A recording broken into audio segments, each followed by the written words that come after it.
Hello everyone, BM math ক্লাসে সকলকে স্বাগত।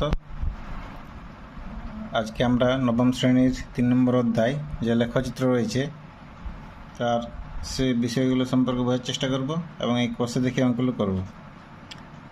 তো বিষয়টা আমাদের ভালো করে বুঝতে হবে, তাহলে আমরা অঙ্কগুলো খুব সহজেই করতে পারবো। কারণ অঙ্ক হচ্ছে পুরোপুরি বোঝার বিষয়। ঠিকঠাকভাবে বুঝতে পারলে যে কোনো অঙ্ক খুব সহজেই তোমরা করতে পারবে, এবং অবশ্যই প্র্যাকটিসের মাধ্যমে অঙ্কগুলো তোমাকে রপ্ত করতে হবে, কারণ এক্ষেত্রে মুখস্থের কোনো ব্যাপার নেই। ভালো করে বুঝলে তোমরা খুব সহজেই অঙ্ক করতে পারবে এবং অঙ্ক তোমাদের অন্যতম প্রিয় বিষয় হতে উঠবে।